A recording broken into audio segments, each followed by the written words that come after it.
What's up, everybody? Welcome to another edition of the Reality TV RHAPpy Hour. My name is Jordan Parhar, and as always on a Sunday night during the BBOTT season, I'm here with you to discuss what is going down in the Big Brother house on the live feeds with my good pals, the LFC.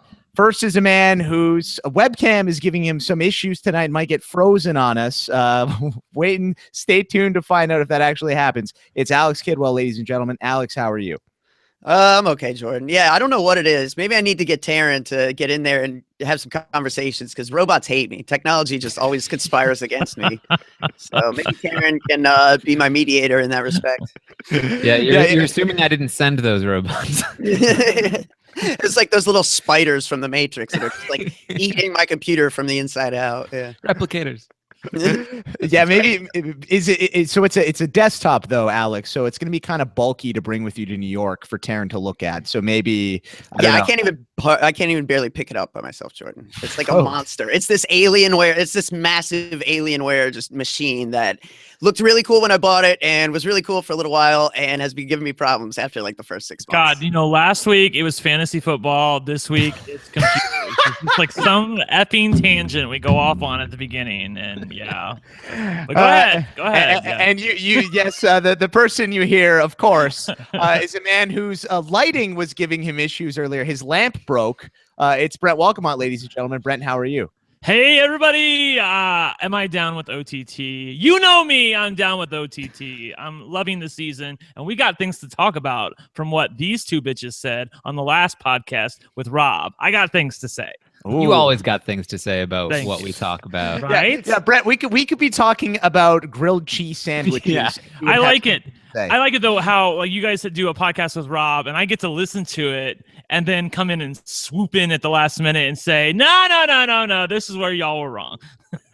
Yeah, really. I mean, I feel like Taran has that advantage on Friday because you're on Wednesdays. Right. You're going to be on usually Wednesdays, Brent. Alex is going to be on all the shows. So Alex is just like, all right, well, no one can come at me because he's always yet they still do. And yet they still do. What can you do? Well, yeah, not much, Alex. And last but not least is a man whose lighting and computer are fine because, as Alex mentioned, he is a robot. It is Taran Armstrong, ladies and gentlemen. Taran, how are you? I'm great. I heard Justin talking about how he wants to be on American Ninja Warrior, and that excited me a lot, Jordan. I'm very excited right now. Really? I want to see Jordan. I want to see Justin on American Ninja Warrior. I think that would be amazing, and I'd be able to cover it on our lovely podcast. Now, he tried to do the course streaking like that one guy. Yeah, that's what I was going to ask. Can you go do American Ninja Warrior, Taran, in the nude? Well, somebody has. Okay. He did really well too. He just like stormed the course. Yeah, this is a great video. Look this up. Like some guy just jumps on there naked and gets really far just on a whim. Did that happen to be Aussie Luth or no? Is this a different? No, but he did try American Ninja Warrior. Okay. All right. Yeah. So there you go. Justin may be on American Ninja Warrior in the future. Keep your eye out for that. Just to set things up for you guys, we are live on RHAPiswebsite.com. We've got the chat room going on RHAPiswebsite.com. Someone was asking me before, what's that chat room that you're referring to? How do I get to it? Go to chatwing.com/RHAPpy Hour. You can find the official RHAPpy Hour chat room there. A bunch of people who are listeners of the show are over there as well while the show is live. Just one other thing to let you guys know about. If you haven't already, tickets are available for the Big Brother Over the Top live show in New York, which is a little over 2 weeks away. Tuesday, October 25th, guys. Is that what it is? Yes. Yeah. Yes. So there you go. So RHAPiswebsite.com/BBOTT. If you want to get those, $10 is the admission. There's a 2-drink minimum, but it's going to be a great night. Lots of Big Brother alumni are going to be there. We are all going to be there. Rob is going to be there. So we hope to see you guys there, and I'm really excited for those of you who've already gotten your tickets to meet you. I can't wait to come hang out with you guys in NYC. We're going to jump into the live feeds and what's going down on the feeds, guys, in a little bit. Before we do that, 2 things. 1, you can get your questions in for the show by tweeting me. I'm at Jordan Parhar. Use hashtag RHAPpy Hour. And 2, there is some breaking news, guys. I had reported earlier in the season that Cornbread was Honey Boo Boo's uncle. We have official word. He is not Honey Boo Boo's uncle. He was just on the Honey Boo Boo show. Guys, unbelievable. Alex Kidwell, how do you react to this news? No, I mean, we touched on this on Friday, Jordan. I said, like, the definition, maybe, the loose Southern version of kin, which, I mean, from what I know, I haven't watched much Honey Boo Boo Child, but from what I know of Mama June, it's very, very possible that Cornbread is like one of those like uncles that comes around. So, I mean, who knows what the situation is? Yeah, I have no idea, but I'm just a big apologies to Cornbread. I don't want him coming at us saying F y'all. And please don't sue me for slander, Cornbread. That wouldn't be great. But big thank you to Amara Grotsky. She works for the New York Daily News. She did this interview and she's a listener to the podcast. So thank you for doing that interview, Amara. That was very enlightening for me in particular. I was very disappointed though that he was not the uncle. But anyway, let's jump into it, guys. Yes, on the Maury Show. Okay, let's jump into it. So we were talking we heard from the LFC. Alex and Taran were on Rob as a podcast on Friday. You guys were talking about the care package. It had gone to Chrissy. There was talk that she was going to use the care package to give Jason immunity for the week. Alex, did she go through with that?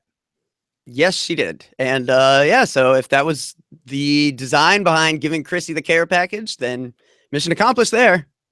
Yeah, I mean, there you go. That's America's got a lot of power. They're drunk with power. They wanted Chrissy to do this. She did it.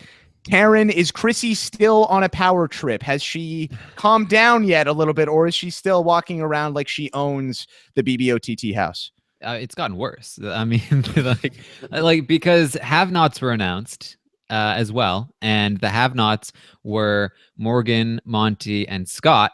And those are like the three people that Chrissy hates the most. And so she's just like, yeah, I control everything. That's basically how she feels right now. And she's speaking as such. Total confirmation. Yep.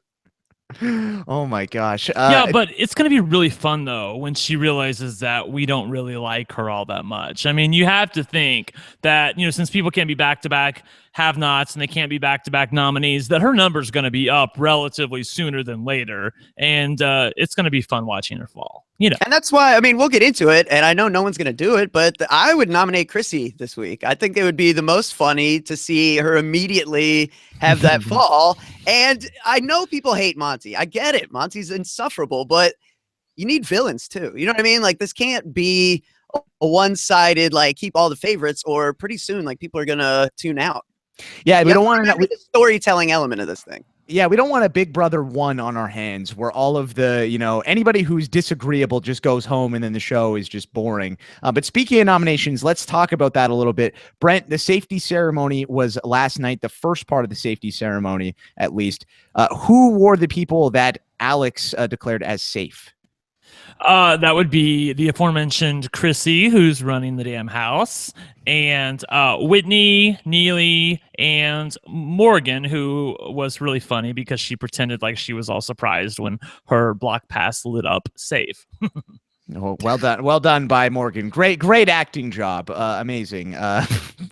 Okay, so that is who is safe. Taran, is the plan then still for Alex to put up Shane and Danielle now that she's not declared them safe?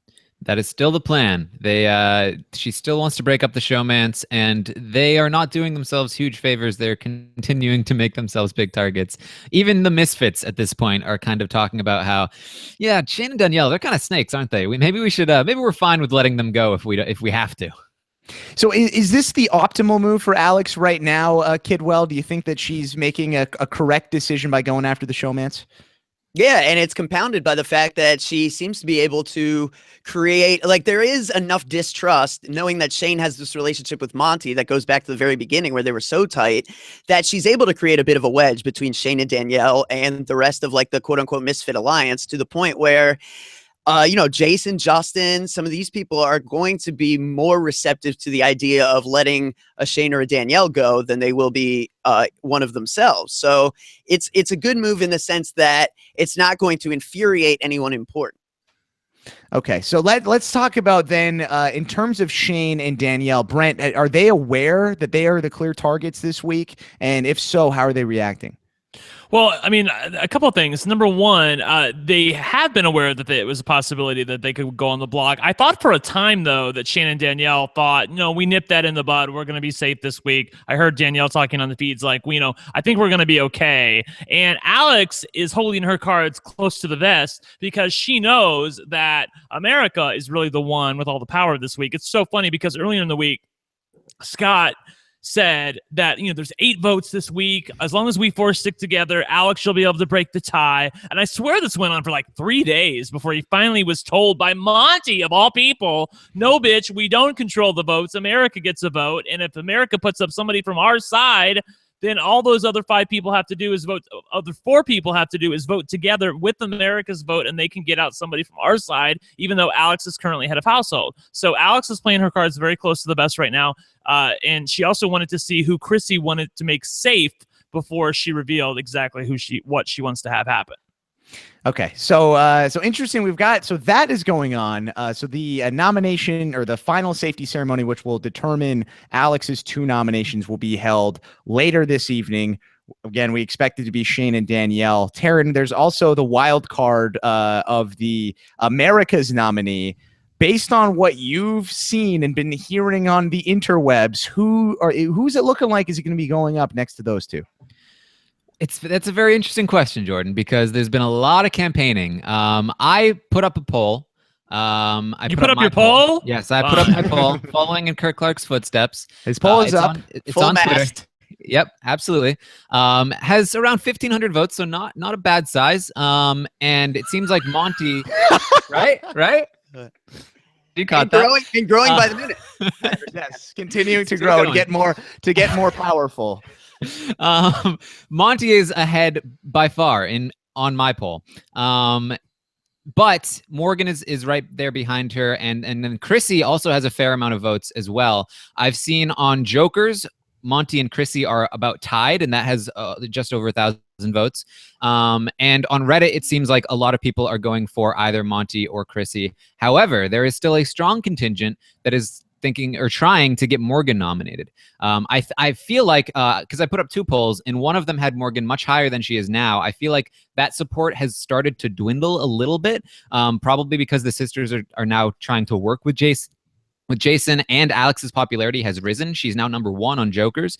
So I feel like that is starting to dwindle, but I don't know necessarily if that means that it's not going to happen at this point.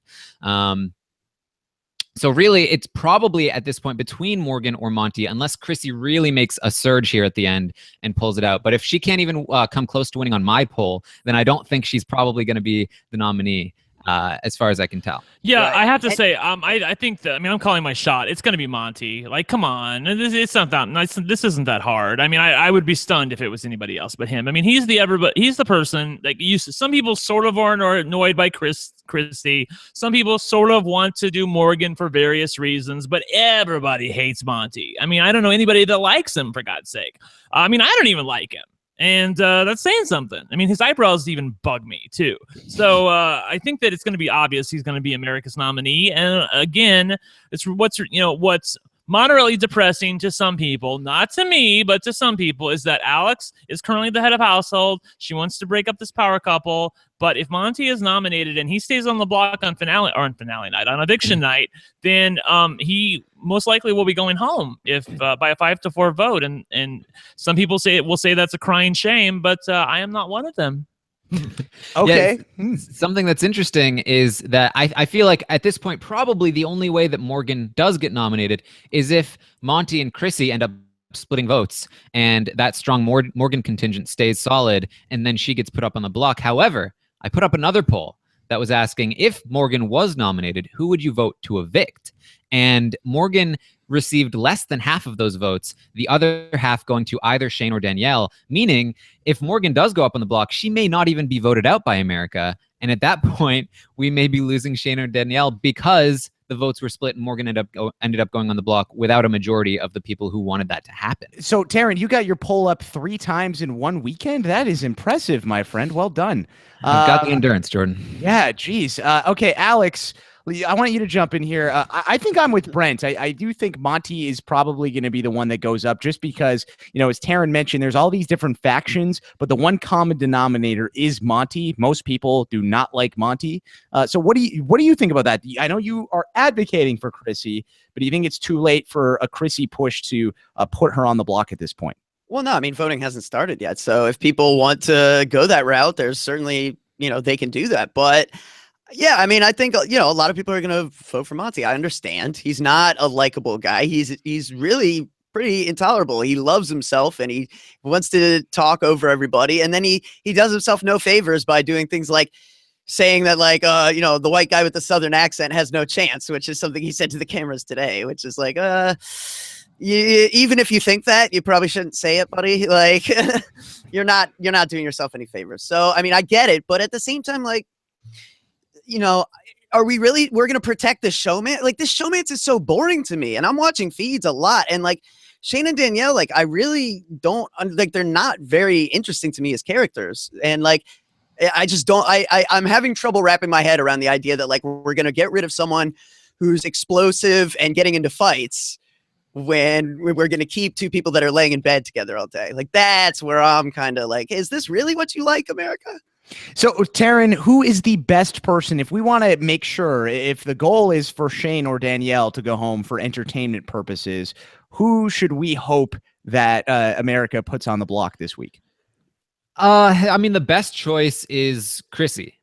Is that doable? I don't know.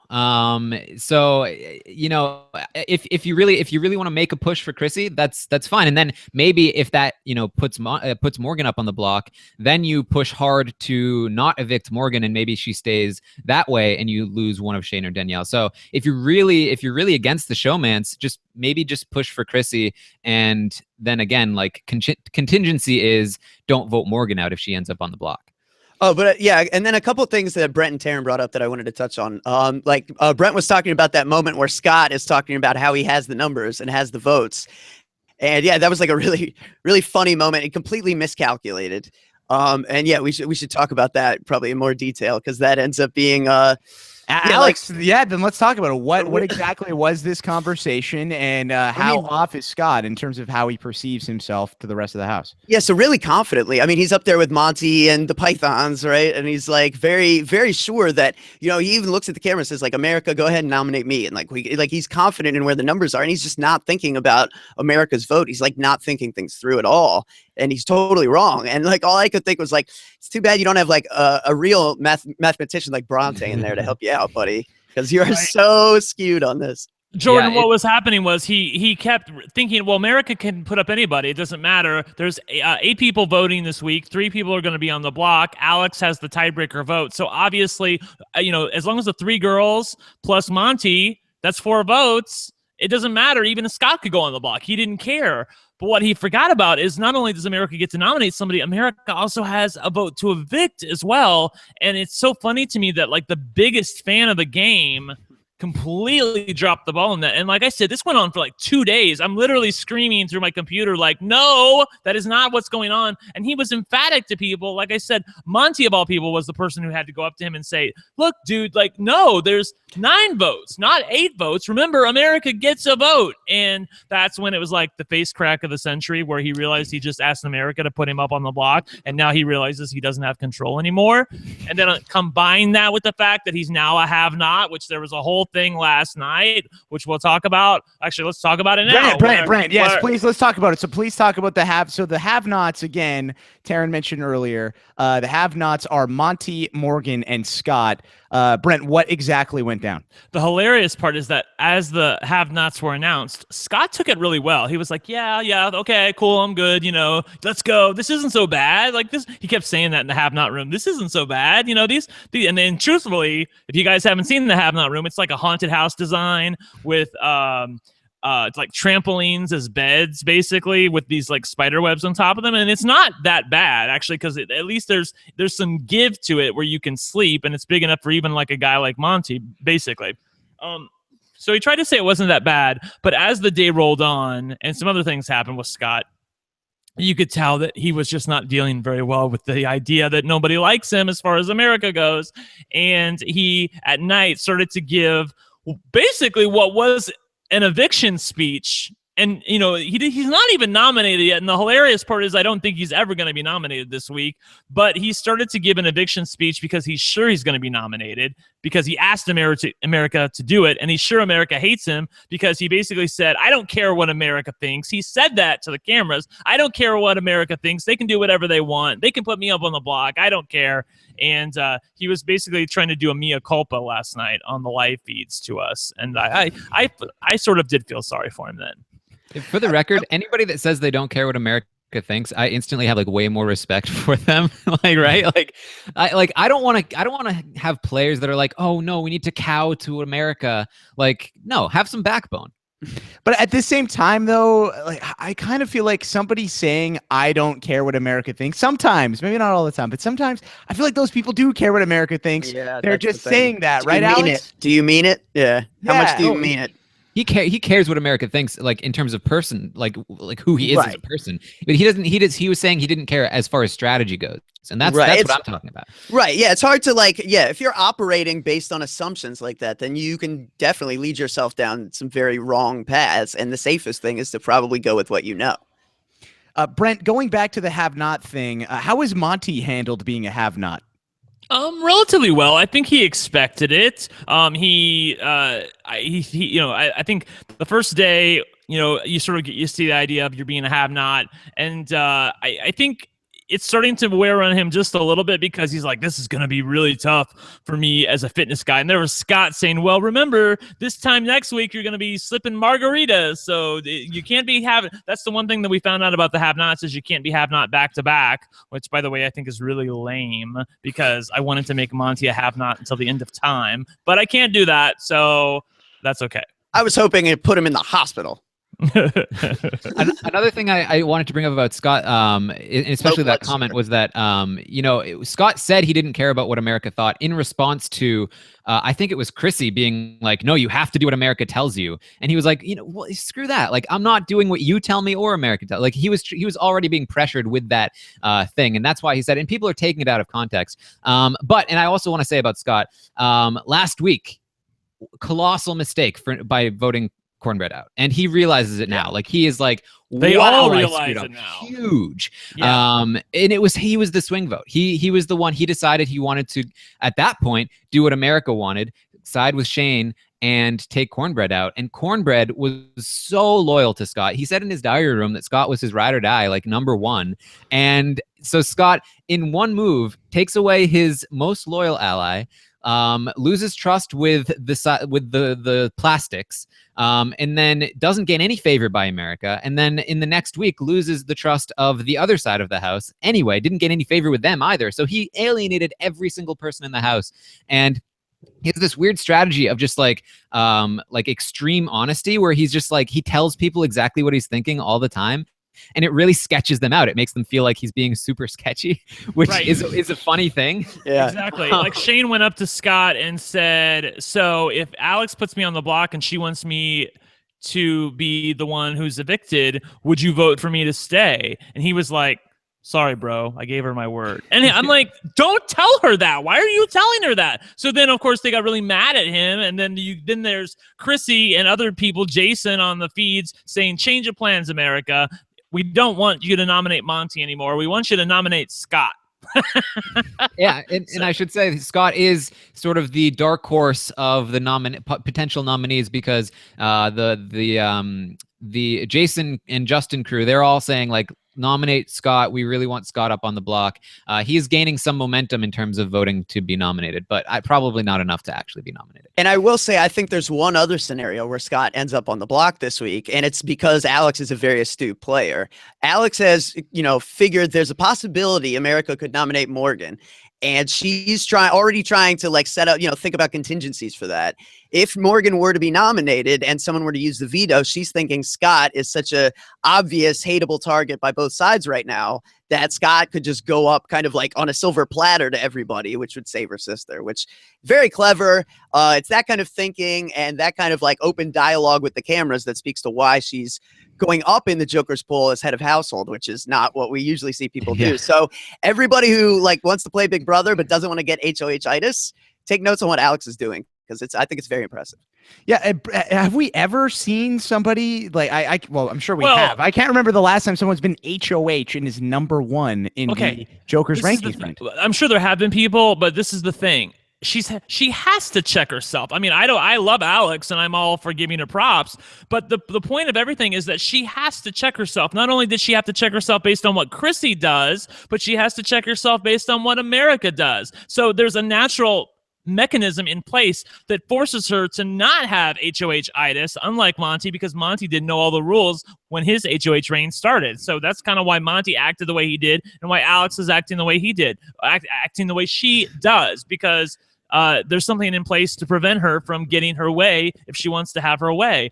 Look, I think this is a good time to have a discussion about what I was alluding to at the beginning of the podcast. So I'm just going to take the floor for a second. And, I heard you guys on the podcast last time say, when Rob was asking you that, he was basically asking you, what do you think of this season? Are you liking it so far? Are you down with OTT? And both of you were like, I like the cast, but I don't really like the show so much. It still leaves a lot to be desired.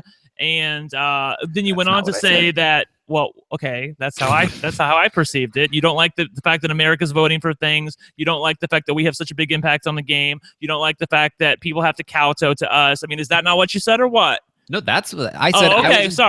I was enjoying watching it. I'm scared for the future of the show because of the American vote. Well, and you went on to say that the winner of this season would not be somebody that you would even be able to put in the pantheons of the Rachels and the Jordans of the world. You couldn't even consider you couldn't even consider them to be one of the regular 18 people. Like, it's its own show. It has to be its own thing. And my only response to that is, I don't know, and I'm saying this with all love to you guys, but I don't know where the hell you're coming from, because how many things have been introduced in Big Brother over the years? I mean, we've had America's Player, we've had not one, but 2 coup d'etats, we've had MVP voted by America, and then America became the MVP, and then we had teams, and we have care packages, we have Pandora boxes that, literally changed the course of the game, and now all of a sudden you're telling me that, no, this is a bridge too far. We can't accept this anymore. Right. Now that America votes for the winner, now that America picks weekly nominees, now that America chooses all have-nots, and now that America gets to vote every week to evict,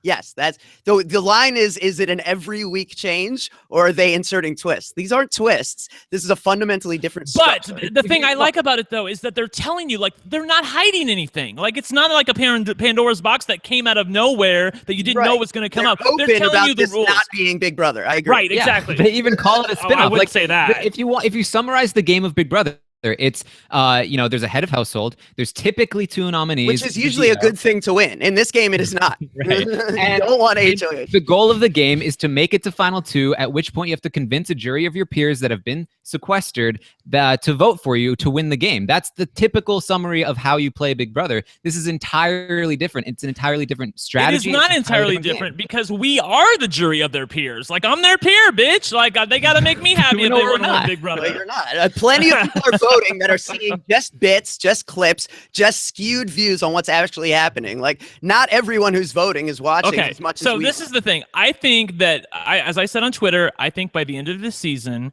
that we're going to have an incredibly worthy winner of this season. I think you guys are going to be very happy with it. I think the fans are going to get what we want. And to the people saying, I get this all on Twitter all the time. It's like, we're not even halfway through week 2, and already people are telling me on Twitter, but don't you find it a little disgusting, Brent, that Alex is head of household and she can't get what she wants? No, I don't. And I don't think that Justin and Jason's side is going to run away with everything. Look, fans are like me. And when one side, when they get too much candy, you can only accept so much candy before you start getting sick. I am sure by week 3, maybe even at the start of week 4, I'm going to be so sick of Justin and Jason running things that I'm going to be begging Alex and Morgan to have HOH. Like, that's the ebb and flow of the game. I mean, like, look at last season with Paul. I hated Paul in the beginning. By the end, I was like mad that he didn't win. So, like, this is natural. Things are going to change. It's not going to be Jason and Justin and that side running things forever. And just give the damn show a chance. That's all I'm saying. I feel you, but I think the chance. one instance is you're changing based on Paul's decisions and Paul's choices and Paul's actions. The other instance is you're forcing the change upon the house guests because, like, really, I mean, I put up a poll today that I thought was kind of funny, which is like, relative to normal Big Brother, would you be more or less stressed playing OTT? And the choices were more, I have no control, or less, I have no control. So I think, yeah, like, you know what I mean? Like, I just see it as different, and that doesn't mean I dislike it. It's just, I like Taran. I'm worried about where it could go. I do see some people getting a little nastier on Twitter than they would be in week 2 of a normal season, and I think it's because we're so involved now. Like, we have such, you know, like, we impact the game. Our opinion matters. Like, you guys sound like my mom. Like. You're like, when I was a kid, it was so tough on Twitter, and now it's gotten so bad. Like, that's how I feel like. Taran, jump in here. Taran, jump in here. Go ahead. I can't speak for Alex, but Brent is completely mischaracterizing my position on this season. I often do. Thank you. As he very often does. Like Brent, like he sees things as, you know, he looks at Rachel Riley as like she was a great deserving winner because he doesn't look at things in the same terms that we were discussing them as. We were discussing the game of Big Brother, and this is a different game. It's not necessarily a different show. Like if the winner of this season is a really great winner and they're super entertaining and everyone's happy with it, then sure, they're a great winner. But if we're talking about who's the best Big Brother player strategically, then they're not going to be in that conversation because it's a different game. And that's what we were talking about. And I have enjoyed this season. I've enjoyed a lot of what they've done, the competitions, the live feeds, and everything involved. And live DRs. Right. The DRs are amazing. And I want to continue to enjoy it. But what I'm experiencing right now, I'm not enjoying as much. And that's the voting.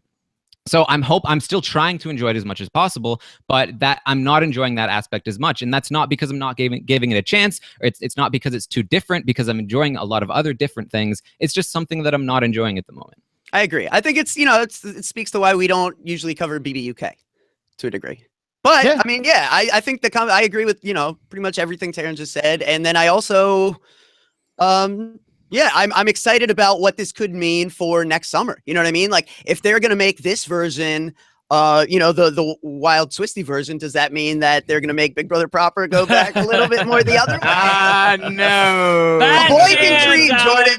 A boy can dream. But, you know, Alex, no, I think the more realistic scenarios, they see, ooh, this OTT worked out well with all these twisty little doodads and weird things. Let's do it again for Let me say one more thing, too. I mean, look, if the side that people are considering more strategic, if they hadn't made a total boner move last week and voted out Cornbread, they wouldn't have to worry what America did this week. They could literally control everything. It's their own damn fault that they're in the position that they're in right now, and they're going to have to get it back. Look, America is only one flipping vote.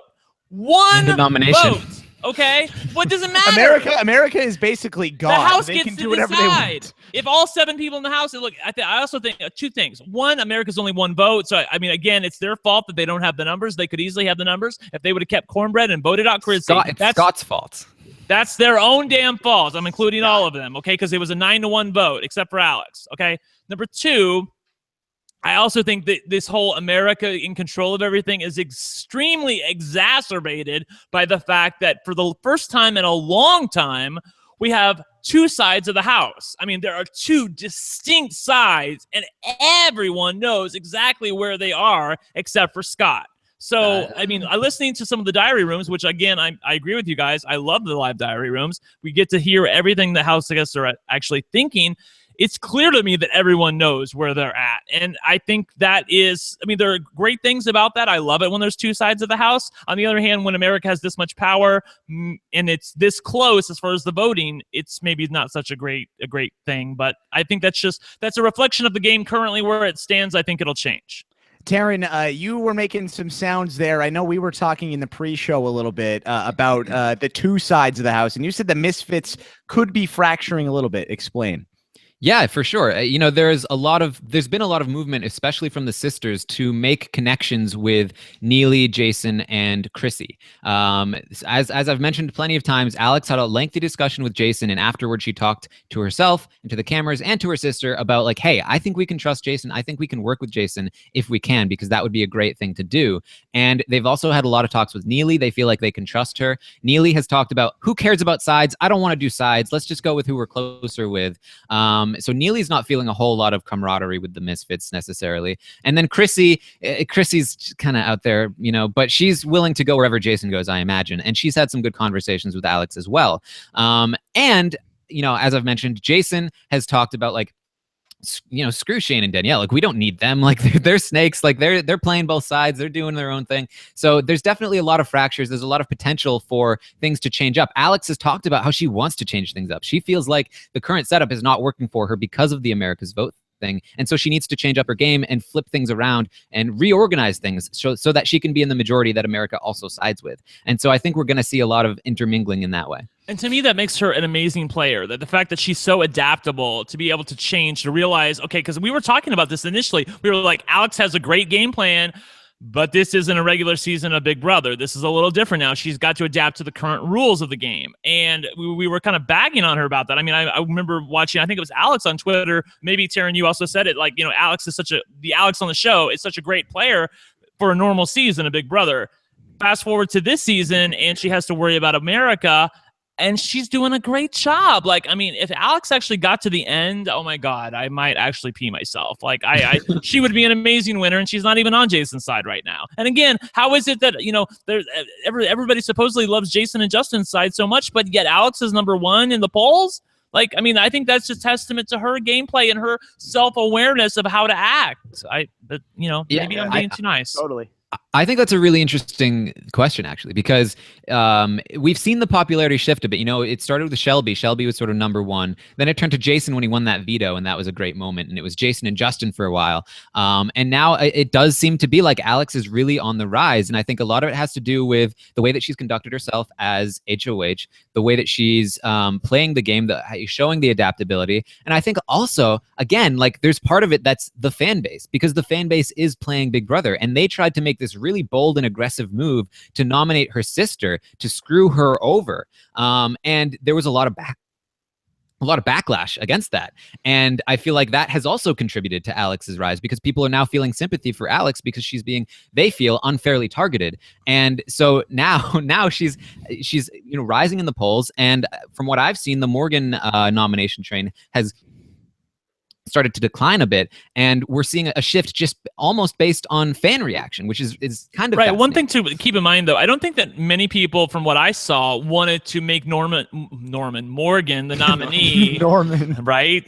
I don't think most people didn't want to make Morgan the nominee to screw Alex over necessarily. I think from what I was getting on Twitter, people were DMing me, telling me that the reason I want to nominate Morgan is because I feel like Alex has it too good right now. She's the head of household. She's got a blood relative in there. Nobody knows that they're sisters. Like, it's not fair. She's too good of a player, and she has her sister in there. Like, I can't deal with that. I had people telling me that on Twitter. So I feel like it wasn't a strike against Alex. It was because they respect her so much. They don't feel like she should have this advantage because she's already so much better than everybody else. Yeah, that's a good thing to clarify too, because I think that a lot of the people who support Alex or may or inclined to support Alex, they saw it as an attack on Alex. But there are definitely a variety of reasons that people are thinking about nominating Morgan. One of them being that they feel like it helps Jason, which I personally think is kind of crazy because she wants to work with Jason.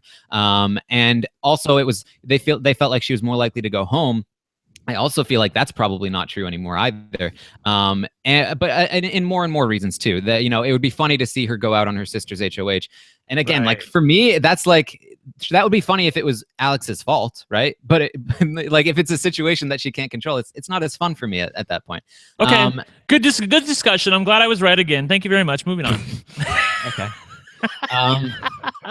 Go ahead, Taran. You can talk. Sorry, I'm just kidding. Come on. But yeah, so there's definitely a variety of reasons, but I do think that it was perceived as a slight against Alex, even if it wasn't meant to be, because people are like, why is Alex being punished for reasons completely beyond her control? Sympathy from that. Okay, let's jump to something else that I found interesting on the weekend. They talked about, we've talked about the care package for this week that Chrissy got, but it was also announced what the care packages were from this week throughout the rest of the season. So I want to talk about that a little bit. Alex Kidwell, do you have those handy on you right now? Because I'm going to call upon you, my friend, and I don't want you to be caught off guard. Give me a second here. Okay, let me throw it to Taran, because Taran. I got it. Okay, you got it. Okay, so let's quickly just roll through them. Give me a second. So we had four care packages during BB18? And five. And now we're up to 7.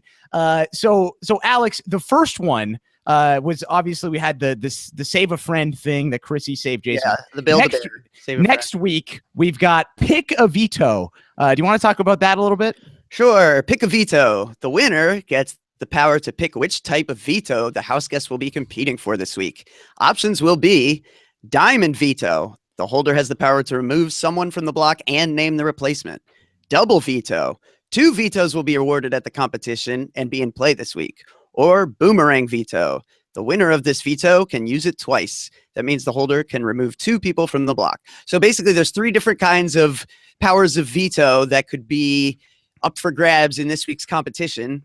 And whoever gets the care package this week will decide which of the 3 the house guests are playing for. So it's not that powerful. It just gives you a choice over some strategy here, I guess. Yeah, of all of these care packages, and we'll go through them, I like this one the best just because it introduces these unique vetoes that maybe we could see transition to the television version of the show. Brent, what did you think about these vetoes? Do you like this idea of the spins on them?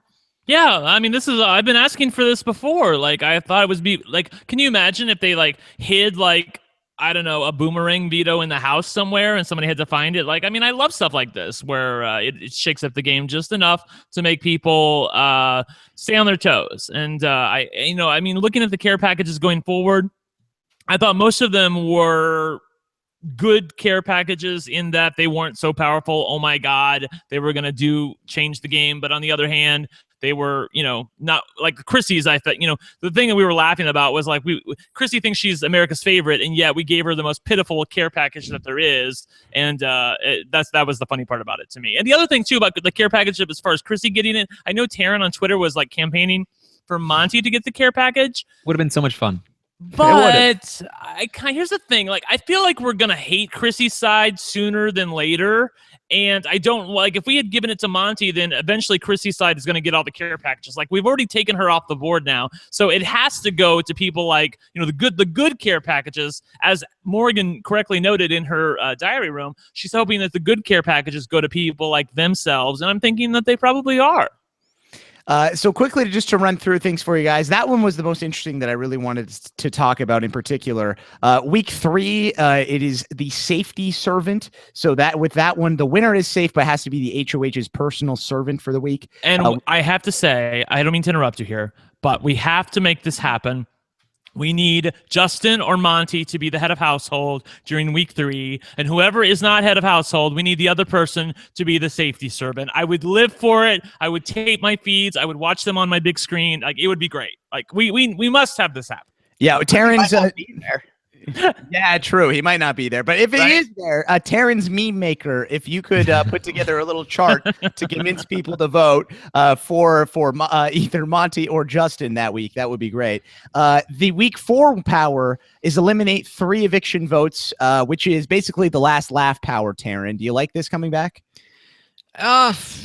I don't know. I mean, it depends on who gets it, I guess. It could be interesting. But combined with the America's nominee and the America's vote, it just seems like it's hard to tell, how much of a difference it'll make, if it'll make a difference. I think it would be hilarious if you get it and you could eliminate America's vote. Yeah, that would be good. You should be able to. That should be a thing. I'm sure you can. Yeah. Yeah, by far my favorite part of this care package is that it doesn't come with Kathy Griffin. Hey, what you got against Kathy Griffin? You don't like Kathy Griffin? Everything. Right. I know, right? I love Kathy Griffin, but she's a friend of the gays. So anyway, the thing about I like this care package. I think it's right on the line of being just powerful enough because it's going to be week 4. Remember, the last lap twist was week 2, and there were like 15, 16 people in the house back then. I mean, we started with only 13 this time. That means there's going to be down to 10 by week 4. There's going to be a head of household and possibly 3 nominees. That means only 6 people voting, removing 3 votes. You can really make something happen there if you need it to happen. So, I mean, for whoever gets this, I think it could be a really fun week. Definitely, especially good luck canceling America's vote and getting any kind of good luck winning this game. Well, you'd never cancel America's vote because you don't necessarily know for sure where it's going to go, as opposed to players in the house where you do know where it's going to go. Okay, so that's for week 4. Week 5 is co-HOH, the Big Meech special. So that one, we know what that is. Week 6, Alex, double eviction veto. What do you think about this? So there's a double eviction happening, which I did not realize was happening. So that's happening, I think, November 9th. And on that evening, somebody is just going to be awarded the power of veto. They don't have to do anything. Here you go. It's a free veto. Right? Take a seat on the bench. We'll see you in the next round. What's that, Taran? The opposite of the 6-finger plan. Yes, exactly. It's just it's so I don't know. It's so simple, but I kind of like it, Alex. It's very powerful too. It's crazy powerful. Yeah. I don't know how much Yeah, it's interesting. It's they definitely need to ramp up, and this is an option. Well, I think what we often see in double evictions, or somewhat often at least, you'd see like a Jeff go home, and I feel like they're trying to prevent that here, where it's like you usually target somebody like that who would be difficult to get out in a normal week, and they're saying, well, guess what? If you try to target this person, they're just going to be awarded the veto, and then you are screwed. Yeah, I think this is one thing we could see transfer over to BB19 or the future, just because you're 100% right, Taran. What better way to protect your assets than to let America vote to save them in the 1 week or 1 hour, I guess, that they have really no control over. But I guess this means they'll know about the double eviction in advance, right? Because they'll get the care package and it'll say you're safe from the upcoming or it'll eviction. show up at the double eviction. Yeah, they'll honestly be about to play the veto. And I will say, the doorbell will ring and they'll be like the UPS guy. Yes. I feel like for you. I feel like the double eviction veto is usually one of the most tense, interesting competitions we see, because it's usually these people are being targeted out of nowhere. Their lives are on the line. Can they pull out a veto? We've seen some of the craziest moments come from that, and we're not going to see a veto competition for the double eviction. I am kind of missing that. Yeah, I'll agree with you on that. It's a bit of a downer. That was the one care package I was like, really? So you're removing drama from the show? I don't think that's really the way to go, but fine. Especially if it's given to somebody who just doesn't care and doesn't need it or want to use it. Okay. The one that I don't like the most is this last one, and this one is just called Final Four Challenge. And Brent, what happens with this one is the winner of this care package gets to compete in a challenge, and if they win the challenge, they get a free spot in the Final Four. Well, how many people? Okay, so let's talk about it. So there's 12 people left right now, and Chrissy got it. So at 11. Well, I mean, so there's 12 left right now, so 11. 11. 7, 6, I think it'll be 6 into 5. I think it's final 5. Yeah, so basically 2 weeks, a 2-week pass to Final Four. And if this person gets this, and it's a very popular person, then theoretically this could just pretty much lock up the game for them. Right, but on the other hand, we've talked about will be do you really think it's something will be so hard that they won't be able to get it? Or? No, if they go with the Canadian style of doing this, which in Big Brother Canada 3 they did a similar thing where you could vote for 2 contestants to compete in a challenge, and then they could win a power. Mind you, one of them was automatically going to win it. I kind of feel like they want the person to win it, right? Would it not make more sense? Oh, yeah, of course. But yeah. What I was just going to say really quickly was the thing that I think is worrisome for the fans is that the fans are going to vote for Jason and Justin and Alex as we get to week 3, week 4, week 5, because everything is always urgent with Big Brother fans, and they're always going to worry about the here and now. And even if they don't need to necessarily, and by the end, with only 1 care package left, there may be only one person in the house like Whitney who hasn't gotten anything, and she gets herself in the Final Four for no reason whatsoever. So, yeah. That's why I was urging people to give it to Monty this week, because you don't want Monty to be sitting there at Final Six and be like, he's the only person that we can give the Final Four immunity to. I think that would be hilarious, but like I'm like I like stuff like that. So yeah, it cracks me up how like when Whitney's in a group conversation, she never says like yeah or yup or or any of that stuff. It's always yes. Yes. Yes. Just to get those extra syllables in. Yes. Yes. What's better, a yes or F y'all, Alex? Oh, it's still got to be F y'all. Yeah. Wait, and that reminds me. Can we please talk about Cornbread? Like just for a second. Like yes, I mean, I've read more interviews from Cornbread. Bitch just still does not understand what happened. I mean, he is off in Never Never Land. He thinks America was just challenging him. He thinks that Alex and him had some sort of bond that she, and that's his girl. And it girl, no. Hey, I have a special bond with an Alex, right? Right, Alex Kidwell? We have a special bond, correct? Or am I delusional about that, just like Corn? Oh, I thought you were talking about BB9 Alex Coldonado, dude. Right? Yes, I like that. Jordan was saying, I have a special bond, and all I heard from the other side was like silence. Like, you shouldn't have thrown me under the bus before the show started. Yeah, I do that a lot, Alex. Sorry. And I hold grudges, so there you go. Well, when it's really important, I'm there for you. It's just when it's just a joke, I like to mess with you. Back at you, pal. Of course. New York will be very fun. Okay, so let's guys. We talked about all the care packages there. So that we'll be following that all during this season. We'll see how these powers play out. I want to talk, Brent. You wanted to talk about Cornbread a little bit. Is there anything you wanted to elaborate on? I just wanted to say he's an idiot. I just want to say he's an idiot. Yeah. Okay. Cornbread is an idiot. It is #, confirmed. Last thing, yes. Last thing before we jump into the questions for you guys. If you want to get your questions in, there's still time to do so. You can tweet me. I'm at Jordan Parhar. Use #RHAPpy. I want to get into the stock watch, guys. We used to do the stock watch during BB18 periodically during the season. I was in the Big Brother OTT live feed chat room, the RHAP fans chat, and I had a few people say, hey, you guys should do the stock watch next week. So we're back at it again. We're going to do the stock watch. So basically, if you're new to the show and you don't know how the stock watch works, I'm going to throw a name out there. The LFC is going to tell me if they are buying or selling on this individual right now. And I guess with BBOTT, you can talk about it in terms of popularity, gameplay, however you want. I will leave the criteria up to you. Taran, I'm going to throw it to you first. Morgan, are you buying or selling on Morgan right now?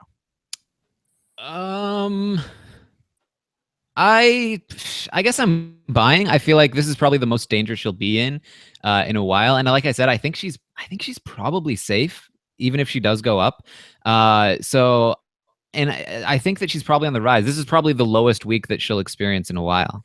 Okay, so Morgan, we're buying a little bit on Morgan there. Brent, I want to talk about Jason. We haven't talked too much about Jason yet on this show. Last week, he was in trouble, of course. This week, he's safe. He's just chilling. He doesn't really have to worry about anything. You buying or selling Jason moving forward? I mean, given where he would currently be priced at, I would probably sell him because, right now, like getting Jason would be like a whole hog of money. So I think that I would probably sell Jason based on his current place in the house. I think is ultra safe. And I think there's nowhere to go but down for him. And like I said, America's very fickle. Feeders are very fickle.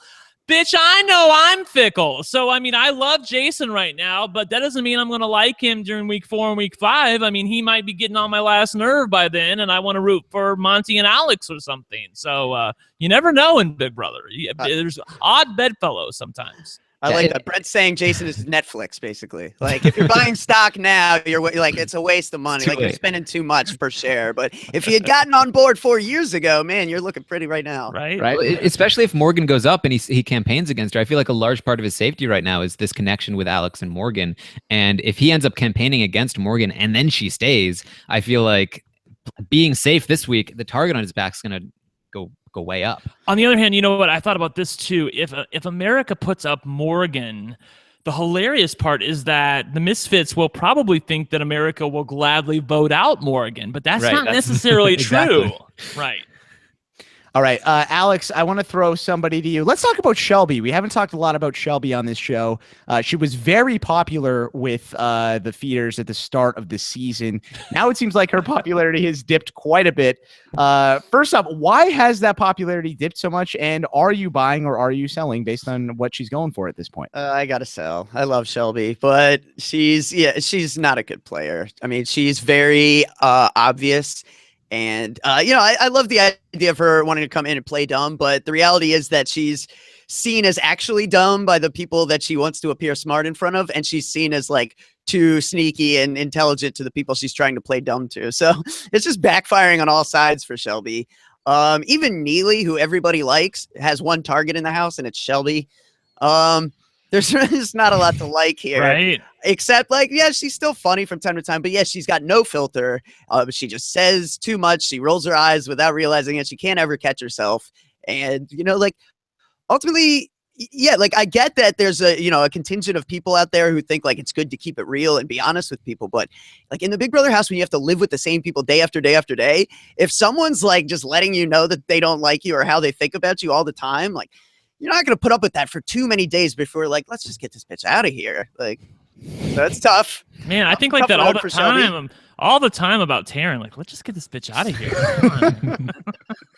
I was gonna say the funnier thing, which I thought was that Shelby is exactly like our romance together. Like, she started out like really, really hot, but then totally fizzled. Like, it burned bright, but then it totally went nowhere. So Yeah, people tell me that all the time. Oh, such a shame. What could have been? What could have been? Yeah, and Shelby's going down in the polls too. Like, it's just not. Why, Taran? Why though? Because I mean, is it because of the Plastics Association? Is it because she's pissing people off? Is it because? At first she was spunky, she was funny, and she was working with Jason. And now she's spunky and she's funny and she's not working with Jason. That's basically it. And then also it's like her strategic, for me at least, and I like Shelby, but I find her fun, but her strategic conversations come off as desperate to not only the people in the house, but the people watching the feeds, because she realizes like she feels super paranoid about her position. Like, she's not in a great position, but she's even more paranoid probably than she should be. And that started last week when she didn't immediately get a safety necklace. And then, so the strategic conversations are, you've got that problem. And then with the social conversations, like I said, it's just, it's grating on people. Yeah, and she really hasn't been as spunky or funny lately. Like, the crowd that she's hanging out with, they don't stay up super late. They don't talk about ridiculous things. Like, her personality is being toned down. And I think part of that is her strategy, but it's not working for her in the polls. Yeah, and I don't know why. Like, I'm like, why did she go over to this side? Like, we liked her so much better over here. She was with her people over on the Misfits side, and for some reason she's now with Morgan, Alex, Whitney, and all those girls, and it's like.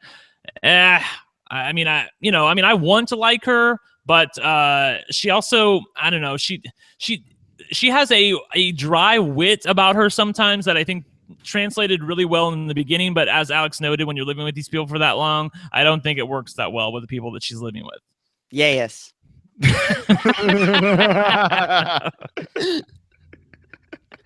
Oh man, I love that.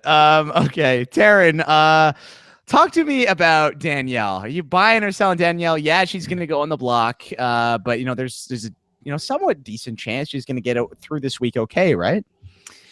I think I don't know, because it's still not clear to me who is going to go home at the end of the week between her and Shane. I do think there's a large possibility. Granted, I think Monty will probably be nominated, in which case there's a very good chance he'll go home. That's definitely her best shot at the moment. But I think that it's hard, because if Monty goes up, then Neely will probably, if Neely doesn't vote out Monty, she will probably want to vote out Shane, and the rest of the Plastics will probably have to follow. So in that case, she'd be safe. So yeah, I do think there's a decent chance she'll make it through, but I'm just not a fan of her game. She's continually making herself a target. Like I said, she was gonna be voted out last week, if not for a lot of outside intervention that she wasn't in control of. It didn't have anything to do with her. And she would be probably going out this week, if not for the same outside intervention that, again, doesn't have a whole lot to do with her. And I just think she's going to continue to be a target, and she's been falling in the polls a lot. She's one of the people that got kind of smug with the America's favorite thing. She was talking like me and Shane were the next Jeff and Jordan. Pinning this whole thing on Scott, like making everyone hate Scott. That was just as good as Dan's funeral. Like what? She said that? Yes. Like, no. We should probably touch on all that too, because that stirred up some drama. Let's talk about that. Okay, yeah. So Alex, we'll take a quick timeout on the stock watch. Alex, the floor is yours. So there was a big they were outside yesterday. They were locked out for a portion when they're like getting ready for stuff, and Monty and Justin get into it. They'd had some words. There's been a lot of tension that had been building for a long time, and then finally, Monty had said some stuff earlier about how like he was worried about Justin stealing some clothes or something, and it's debatable whether or not he meant it as a joke. Certainly, with things Monty has said so far, it's hard to find it funny. You know what I mean? So he says. I'm sorry to interrupt you really quickly. Go ahead. Let me help you out right there. It was not a joke. Okay, he's trying to say it was a joke. I do not believe it was a joke based on how he's trying to present the neutral. How he's been, I get it, but how he's been acting towards Justin over the past couple of days, and it's dissipated a little bit. They actually made up a little bit earlier today, but he was so freaking mad at him, and he's just hated him the whole time for no real apparent reason whatsoever. So I have to believe he was not. I mean, there's not an ounce in my body that believes he was joking when he made that comment about Justin stealing his clothes. But go ahead. Sorry to interrupt you. What we should say is that it was presented in a joking manner. He wasn't saying it in a malicious tone. He was presenting it as a joke. Whether or not he meant it as a joke is up to interpretation. But it was presented as a joke in a joking manner. People laughed. He laughed. It wasn't like, oh, yeah, he probably stole him, that ass. But given the context that he's presented over the course of however many days, Monty does not have the benefit of the doubt when it comes to things like this, right? Like we all agree on that. Like this is not something he should be saying. So anyways, Justin is not privy to that conversation, but it does get back to him. And Justin is pissed. Like he doesn't like hearing that. And I wouldn't either. So because you think about like, what's the reasoning? And he's already suspicious. Like, why is Monty so against me? Is it about the color of my skin? Is it about the fact that I have this crazy past where I was homeless and now he's accusing me of possibly being a thief? Like, you could certainly see how that would trigger someone like Justin. So he's mad and Monty's telling him to calm down, which is obviously like, you can't tell somebody to do that. If someone's upset, they're upset, and you got to let them, do their thing. So it's getting worse. And then once they do eventually calm down and kind of hash it out and everything, it gradually gets blamed on Scott, who's by himself in the have-not room when everyone else is outside having kind of a house meeting. Scott's like at this moment realizing that his math is wrong, and he's in the have-not room and he's just having a pity party. He thinks he's going up. He thinks he's going home. He's worst case scenarioed already. But at this moment, and he's like, at least I met some good people in here on the feeds. At the same moment on the other feeds, all these good people are talking about what a POS Scott is and why he's like the scum beneath our feet. And like, he's trying to like play everyone. And he instigated this thing between Monty and Justin that wasn't even anything. And Scott has just become like such a pariah. What happened was Danielle had heard Monty's comments about Justin probably stole the clothes. She immediately ran to Justin and said, "Oh, Monty just said this about you, and it, like in a racist way, and that whole thing happened." And then she and others who confirmed it blamed it on Scott. They said that Scott ran to him and said this. I don't know why they believed it, because again, Scott was away in the have-not room. But she blamed it, and that's why she was saying that what she did was just as good as the funeral, because she was able to pin this blame on Scott. But she does later admit that she is the one that told Justin, and Scott has gravitated back toward the Plastics, who now trust him more than they did before, because they realize that he is completely burned on the other side. Yeah, I don't recall Dan fessing up a day and a half later. Right, and the other thing too, I mean, my bad, I know. Right. I was a dick, you got me. Alex correctly notes Alex in the house correctly notes that she's glad that the other side is totally ostracizing Scott, because that forces him to come back to their side and he's got nowhere else to turn. So of course she can trust him, because they are his only lifeline now. Okay, so and even they don't really want much to do with them. Yeah, that's probably true. Yeah. Poor kid. Scott really has Ronnie'd himself at this point. He did, and that his name came up too. Jason was like, you've obviously never seen Ronnie during Big Brother 11. You never watched his game before, did you? Should have studied his game. Right. Oh man, poor Scott. Okay, so we'll time in back on the stock watch. So Taran, I don't think you made a definitive choice. Are you, Mr. Fancy Fencerton? Are you? I got interrupted by Brent. I believe. No, Oh, it was me. please. It was Okay. not me. That was me. Come on, it's a we got good reasonable context assumption. there. to assume It's a correct. reasonable assumption. We got good context there, and we've come full circle. We went back to the funeral, so we're right back where we started. That was Yes. that was helpful. Yeah, so I think that she's not doing a great job in the game. She's falling in the polls. Even though she's not in a great place right now, I'm selling her even further. I think there's not a lot of room for her to advance or to go up from here. Yeah, and when Okay. you think about like last week, she did a lot of work to try to save herself and Chrissy, and then this week she's doing all this work to bury Scott. It's like, how much work do we usually see the great winners do in the first 2 weeks? I mean, obviously this is a different game, but there's a burnout factor associated with like playing and scheming and strategizing hard, and you simply can't go at this speed for an entire 60-something day game. Yeah, and she's done the thing where like people are now overestimating her influence in the game because they see her as somebody who orchestrated this flip against Cornbread. And what she really did was she convinced her showmance to do what she wanted.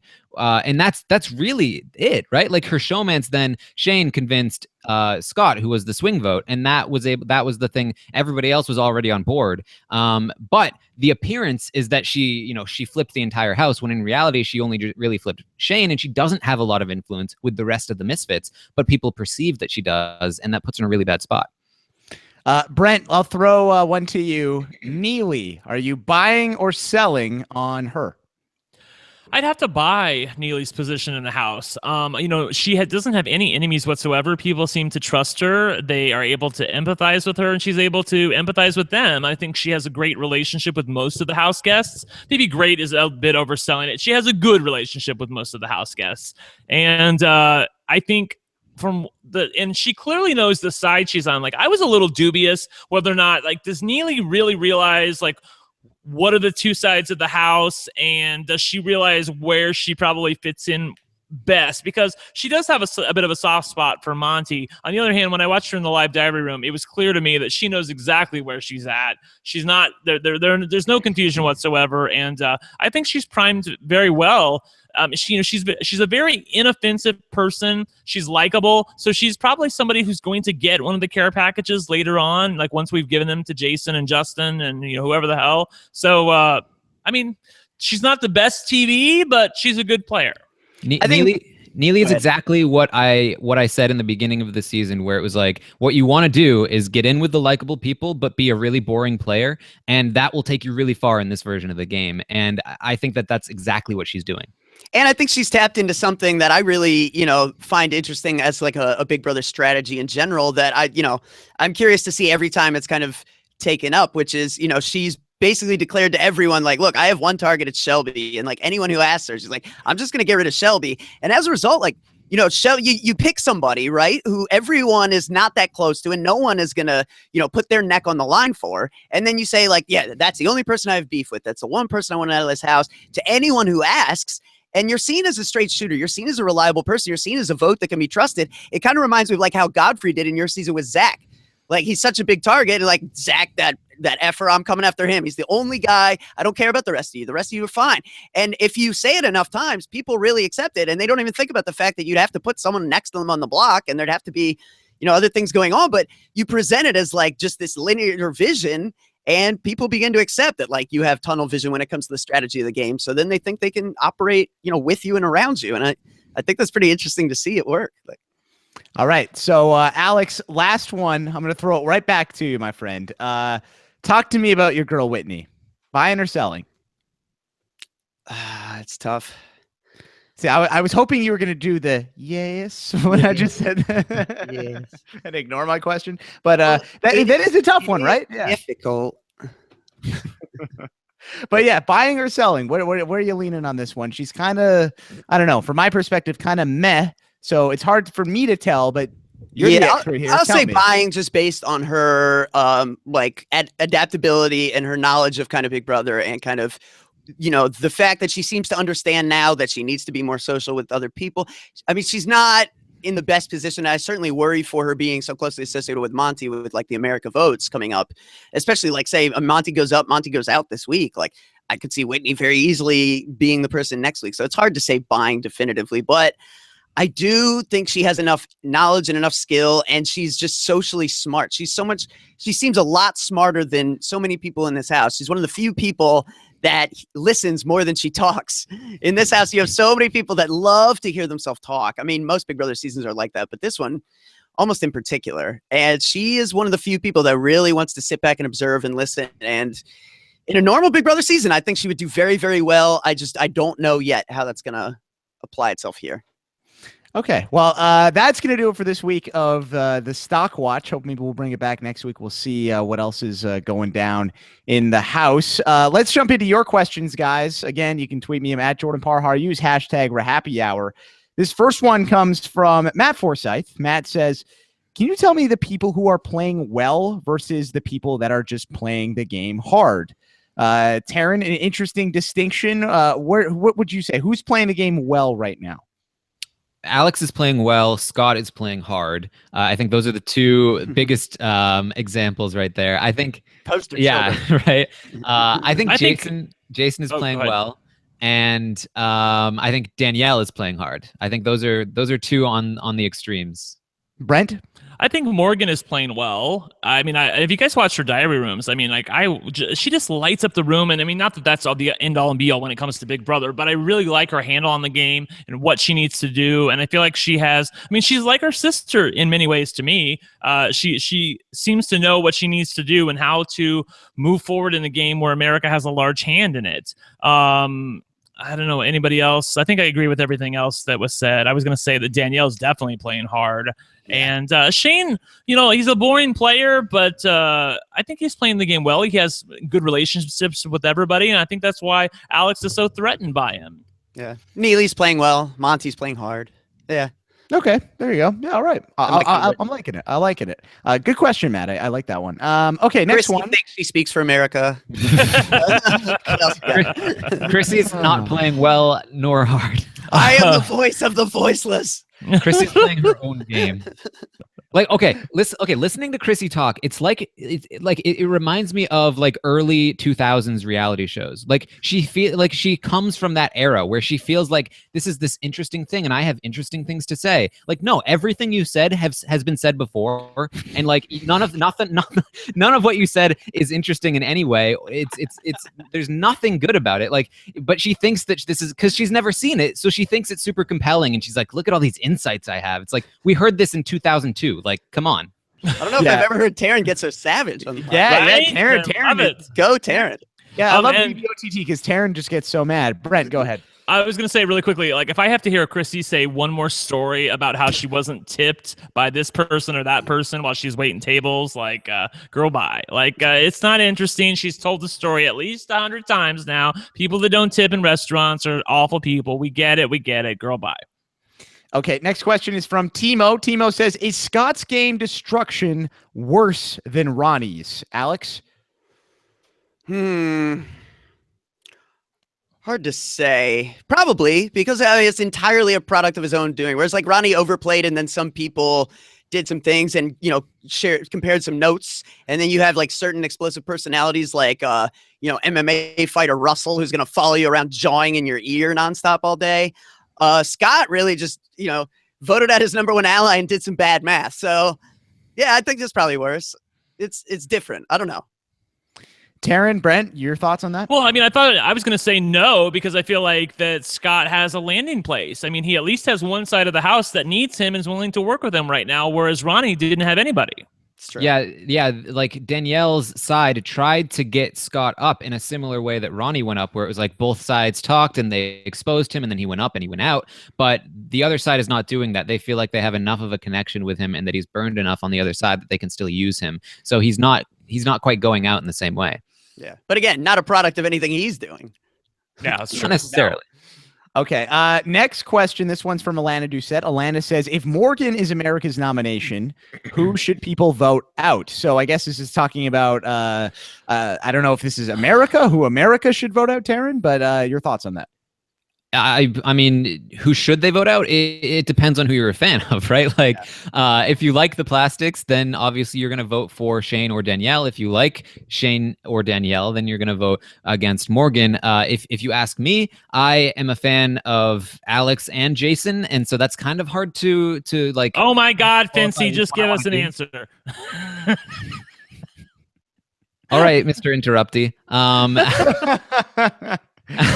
I'm channeling Trump for later tonight in the debate. Right. Somebody sent me a snap of Trump talking. They're like, this reminds me of Brent. And BBOTT, it's huge. I will just say that, like, earlier tonight when I interrupted you, I really thought you were done talking. So I was like, that's when I came in, and then you kept on talking. So I was like, oh my gosh. Yeah. Right. Anyway, architects that built the Big Brother wall. We're gonna make Wolgamott OTT again. Okay, Brent. Or sorry, Taran, continue. What I wanted to say was, I feel like Morgan is a better player than the other two, and if I were to endorse someone to vote somebody out, I would say vote out either Shane or Danielle, whichever one that the Plastics are going to put their votes on. Make it fun, because they're going to think America's voting one way and get blindsided if it doesn't happen, and I think that would be interesting to watch, and Morgan would be safe, which I think is an okay outcome.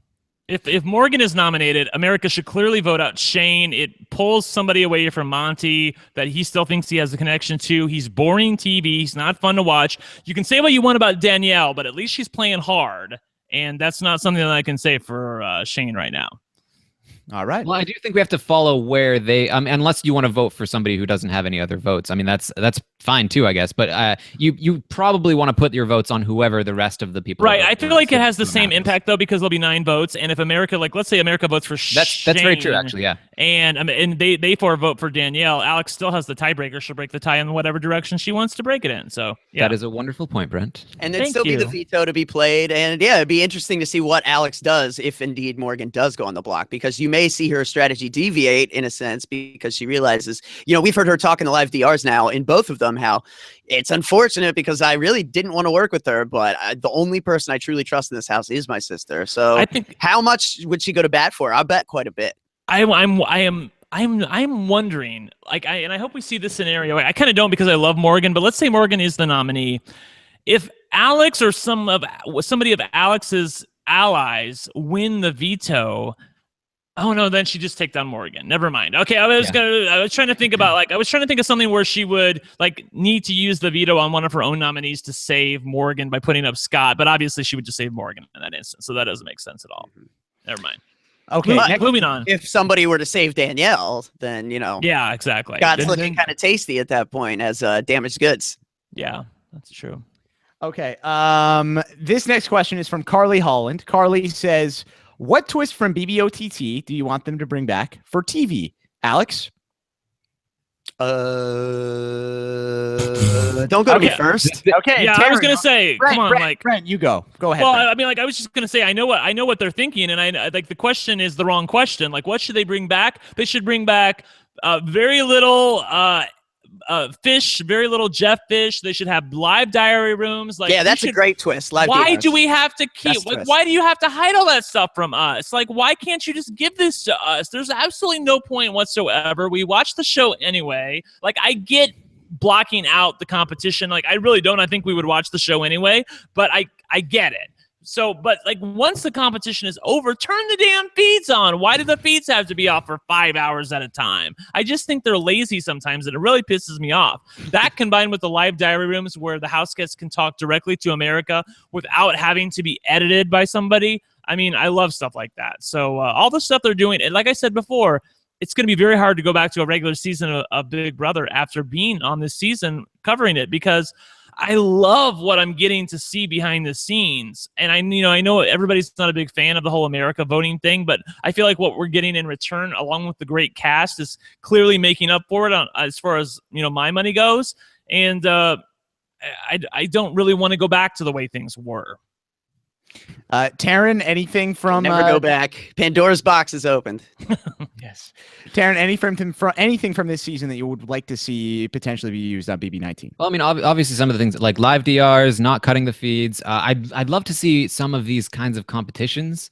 Right? I've really been liking the competitions. I'd really like to see that, come on. Like, I just get so bored with the regular TV competitions. Like, what was that cat thing at the end of Big Brother 18? Like, we don't need that, right? Like, no, we do not. We do not Like, need But that. it's big and flashy. right, and it's not like there's not as much substance, and I like the substance of these competitions, and they're cheaper, so why not do them? I feel like I feel like a lot of other people like them too. I feel like this is a no-brainer. Yeah, I'm with you on that. The one thing I want to see is those vetoes that that we can vote on for the care package. I want those brought into BB19 somehow. But I don't. They I can don't stay know. in OTT for me. Okay. I like doing stuff with the veto. I'm a fan of that. Okay. Yeah, man, You have to me live too. through the triple eviction. That last one though, so strong. Like it really does remind me of, like, you know, if you're like playing Mario Party and somebody just like gets to a random space that like gives out stars, you're like, oh, you win for Right. nothing. Like, Isn't oh, that cool. with chance time? Thanks. Yeah, right. Yeah. No. It's even more unfair than chance time. Sometimes you'll just land on a random space and it'll be like, you deserve a star. Oh yeah. It'll The be hidden like, star. That's The the hidden worst, star. most unfair tax break in the history of board games. I hope you guys are ready for me to hit that block when we play Mario Party in New York. So Oh, I envision Taran hitting that on like every game. Just getting out stars. You Here, guys, Taran. you guys think winning the drafts makes me hateable? Wait till I play Mario Party. Oh no. Okay. It's clear why you win, though. You always got that horseshoe stuck up your ass, though. I mean, somebody put it there for a reason. Put this kid on Big Brother. Oh man, we're gonna see if we can try to find a way to live stream our Mario Party game in New York, but that would be quite fun. We should, right? Okay, next question is from Ray Ruiz. Ray says, which house guests plural do you feel have changed their game because of what America has done? Could you see others adjusting? Taran? I think that we saw Scott kind of do it last week by switching. I think part of his motivation was he wanted to go along with America. He didn't want to be seen as somebody that was aligned with somebody who said the comments that Cornbread did, so he turned against Cornbread. I think that Alex definitely, to some extent, is thinking about, like, you know, she's telling Morgan, we can't be associated with Monty anymore. We have to distance ourselves from him. We can't get dragged down by that. And starting to move toward Jason instead. And then we're also seeing it in a negative light where, you know, we're seeing people like Chrissy and to some extent Danielle get like really emboldened by it and feel like they're untouchable because of it. So yeah, there's definitely a big impact on gameplay. And anything else to add to that, Brent, Alex? Do you have any people in mind you can think of? No, I'm sorry. I was reading about Mario Party because I've never played it before. Oh, ready, Brent. He's getting ready. Okay, that's great. I love it. Okay, well, Brent, stop reading the Mario Party because I've got a question for you. I'm going to throw it to you. This one is from our good friend of the podcast, Edward Morris. He says, should the Plastics want to keep Monty around? Brent, I know you do not like Monty, but strategically, does it make sense for the Plastics to keep him in the game? It's not that I don't like him. He bugs me, you know, like, I just kind of want to like, dude, he bugs me too. Cool. All right, yeah. I mean, I don't like hate the guy or anything like that. I think he's gotten a little bit of a raw deal here and there, but I also think he talks a little bit too much for his own good, and obviously he acted like a pompous ass during week 1 HOH. Should they keep Monty? First of all, yes. I mean, unless they can do something where Alex wants to do something where she bridges to the other side, and they have some weird amalgamation of like Alex and Morgan and Jason and Neely and Chrissy and Shelby or something like that. Like something where all of our favorites besides Chrissy are together, you know, something like that. Then obviously they can tell Monty to shove off. But until then, I think they need him as a number one. But number two, I feel like he's always going to be taken out before them. And if nothing else, he's a great shield. Yeah, he's a conductor on a train that's heading towards a cliff. And the good news is that while the conductor is, you know, doing his thing up front, you can go back to the rear and escape through the, decable the caboose, decouple the cars, and, you know, let Monty just go right off into the sunset. My name is Michael J. Caboose, and I hate babies. Sorry. Like, what was that? Wait, what was that? Yeah, was that an was Office joke? What was that from? That was Red versus Blue. Okay, but, I still don't know what that is, but I think that the Plastics need to. Unfortunately, they need to take out one of Danielle or Shane before they can drop Monty. I think that's where they stand right now. But honestly, I could see them doing it as early as next week if Shane or Danielle go. Okay, so we'll keep an eye on that. Alex, I'm going to throw into you here. Let's see, what should I ask you? Okay, this one is from Becky C. Becky says, I heard that Justin is suspicious of the sisters. Has anyone come close to finding out about them yet? Any update on the sister situation, Kidwell? Not really an update. No, I mean, I think this is still just that one moment where he's like, y'all really look alike. I mean, he really hasn't gotten too much into it, like he doesn't care. Like, he's not going to be the guy who's like sitting there staring at the memory wall, like overanalyzed, like, man, these girls really look alike. Y'all, like, that's not going to be Justin. Like, that's not his game. He's in there. He's having fun. He's just kind of doing his own thing. And yeah, I mean, they're being more careful also. They're not wearing their glasses and wearing, both wearing the same stuff all the time. Although Morgan is, the more time that goes by, the less Morgan is thrilled with the idea that she has to be the one who's dolled up every day, which I understand. Oh, it's only fair. Do you? Like, That's yeah, something you sympathize with. As Yeah, someone Alex who likes gets to dolled dress up all the time, super, right? super casually, I get it. Okay. I have seen what, women go through, what the process looks like before going out, and I don't envy them. I was just Look at that. imagining you dolling yourself up every single day. Yeah, Alex, how Yeah. dolled up are you going to get before we go to this BBOTT live show? Because I might need to rethink my packing strategy. I might need to bring like some things in my suitcase to be up to your standards. Yeah, probably not too much, but I will make sure I sit so that the camera catches my good side with the southern lighting, and I don't know what else. I'm out of buzz terms. Southern lighting. All right. Okay. This one is from Puya. Brent, I'll throw it to you. He says, if we had votes for Podcast House, which is where we will be staying in New York in a couple weeks, who do you reckon would be nominated, made have not, and given a care package?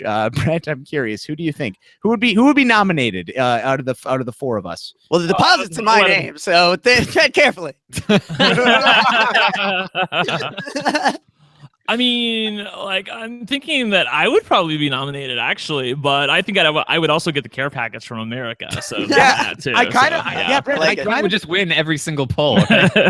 No matter what it was. You hate me, you love me. Yes, yes, yes, and yes, yes. Yeah, I think Brent would be nominated. He would be made a have not, and he would win the care package. I don't think there would be anything. I agree with all of this. Yes. Right. I mean, Yes. unless it's unless Canada gets involved, like the whole population of Canada gets involved in terms of watching, and then it will be me that is nominated and made a have not. So That's we true, will see. yes. Based on my at least past experience, You'd also lose your jury vote. and I would also lose my jury vote. That would be my care. That wasn't even a thing that they were voting on. It just happens. It just happened. They're like, oh yeah, by the way, your jury vote is gone. So keep an eye on that, Puya. We'll let you know on our live feeds from Podcast House in a couple of weeks what happens. We'll let you know how to vote in terms of that kind of stuff. Okay, we got a couple more questions, a little bit off topic here. We had one. This one is from at Fat Tyson Apostle on Twitter. Fat Tyson Apostle says, Jordan, will you be covering Sequester 5.0 with an S? Hashtag RHAPpy Hour. Now, guys, I don't know if you've seen this, but Audrey's new show, Sequester, they've got a new season coming in, the 5th season already, which seemed like it seems like it's really flying by, this Sequester. Yeah. Well, they play every night. They do. So, Alex, did you happen to see the cast for this show? Oh yeah, no, I'm really impressed. Yeah, look at Audrey. She's really she's nailing the casting. CBS needs to reach out. Right, and find some of these people. Taran, thoughts on? No, I mean, let her do some casting. Okay. She's casting Cindy with an S. There you go. Well, I mean, when you're doing what she's doing, right, with Sequester, I think it's really smart. You get Cindy with an S. You get this guy Jay from Real World, who, I mean, my experience with him, I don't watch Real World, but I do watch The Challenge. That was a big get. Yeah. And he's the guy that's known for quitting at every food competition. Like every time they got a food thing, he's like, I can't eat it. I can't. And it's like, and he's like this hard dude from New York, but like when it comes to food, he just melts. So that's fun. And then Suzette too. So yeah, I mean, you get some names in there. Are those names like Cindy and Suzette? You've got BBOTT is now a web series. You got Sequester now with people you know. Like the line between what CBS is doing and what Audrey is doing is getting narrower and narrower for me. Didn't we rank like Aren't they like two of the worst players in history? Yes, Like, but that's gonna make them. That's gonna make them great TV. Like it's gonna be fun to see them on Sequester. I would love that and okay, see yeah, like I if mean, they totally flame out and it gets look, Audrey's looking at getting eyeballs on the show. That's what she wants. And if you have a known quantity and Cindy with an S who love her or hate her, most people hate her, although I kind of loved her. You're gonna want to check it out. You're gonna want to watch it. So good for her for doing that.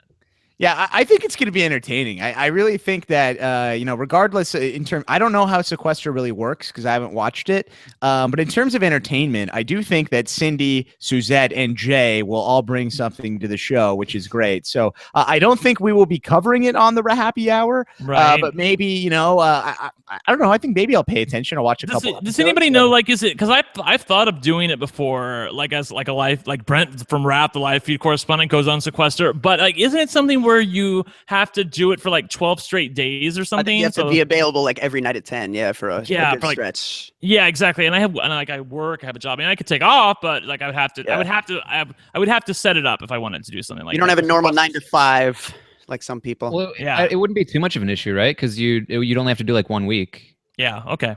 Cool. Yeah. Because you're True. implying he's going to get voted out. Hey, well, Okay, 1 week is like I messed it way up. through the One game. night. So there you go.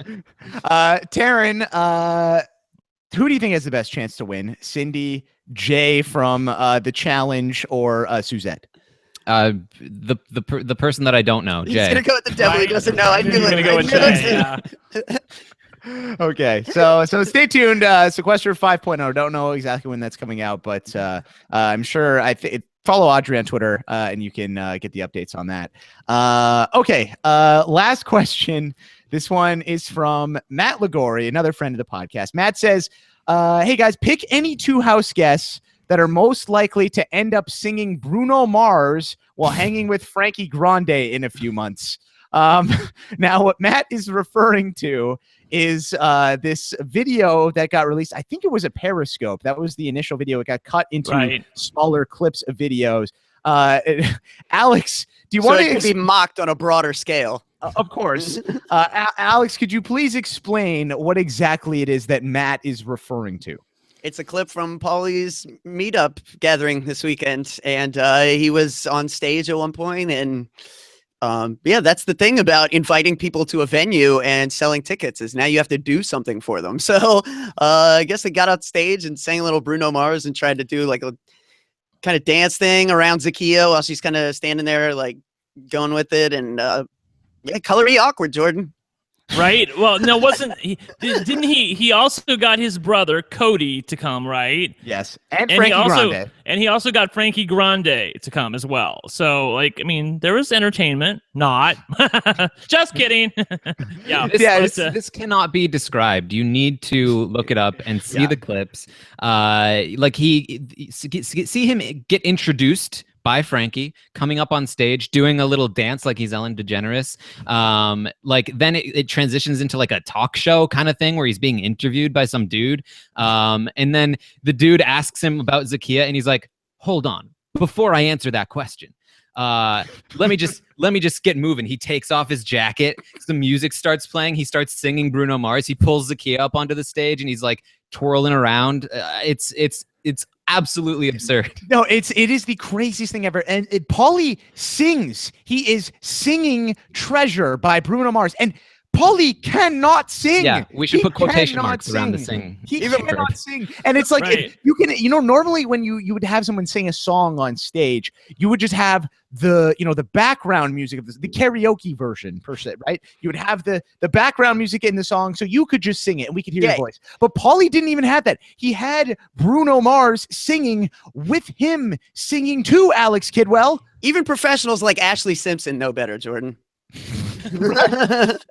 They know you need that backup, folks. So bad. And then Zakia's like awkwardly on stage and he's singing to her and she's just like kind of like, yeah, and like she's embarrassed. It was bad. Anybody know? Even my brother Cody looked like he wanted to crawl in a hole and die. You had to pay $10 to go see this, and if you paid $60, then you could get like a live meet and greet, like pictures taken, blah For blah $50 blah blah. you could get a minute of my time. Right. So does anybody know How many people came to this thing? I want to know. If anybody knows in the chat room, please tell us how many people were there. Taryn, you said there was like a view where you could see the audience, right? Yeah, So they panned around at one point. It looked like, I don't know, like 50 to 100 people at most. Okay, so that's a fail. But how many went to the... And how many went just for the spectacle of like, oh, I got to get in on this train wreck? Oh my god! Clearly, some of them, as they were Definitely tweeting out, some. like, "What am I doing right now?" Yes. And then like afterwards, Frankie decides to post a video where he's with Paulie throwing shade, like reenacting the fight between Paulie and Devon, and Frankie's trying to imitate Devon, and of course Devon hears about this, and she's like, "That bitch needs to get that white feather duster off his head before he tries to do a hair flip like I can." Which is the best shade ever at Frankie Grande.